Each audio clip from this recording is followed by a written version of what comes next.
தஞ்சாவூரின் வரலாற்று மகுடத்தில் மற்றொரு வைரமாக உலகத்தரம் வாய்ந்த மாபெரும் சோழர் அருங்காட்சியகம் அமைப்பதற்கான பணிகள் தற்போது தீவிரமடைந்துள்ளன. தமிழக அரசு இதற்கான டெண்டரை வெளியிட்டுள்ளது. சுமார் 51.08 கோடி ரூபாய் செலவில் இந்த பிரம்மாண்ட அருங்காட்சியகம் அமைய உள்ளது. இந்த அருங்காட்சியகம் தஞ்சாவூர் மருத்துவக் கல்லூரி சாலையில் பெரிய கோவிலில் இருந்து சுமார் 1.5 கிலோமீட்டர் தொலைவில் உள்ள 6.39 ஏக்கர் பரப்பளவில் இது அமையப்பட உள்ளது. டெண்டர் வெளியிட்டதில் இருந்து சுமார் 2 ஆண்டுகளுக்குள் பணிகளை முடிக்க இலக்கு நிர்ணயிக்கப்பட்டுள்ளது.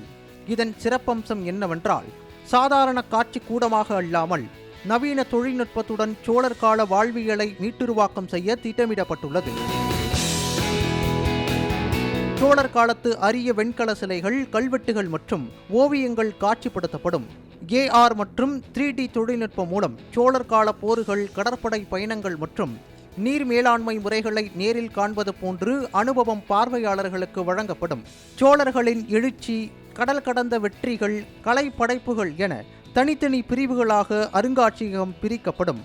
மேலும் குழந்தைகள் விளையாடி மகிழ தனிப்பகுதி, நூலகம் மற்றும் நினைவு பரிசு விற்பனை நிலையங்களும் இதில் இடம்பெறும். கடந்த 2023-24 தமிழக பட்ஜெட்டில் உலகையே ஆண்ட சோழர்களின் புகழை போற்றும் வகையில் இந்த அருங்காட்சியகம் அமைக்கப்படும் என அறிவிக்கப்பட்டது.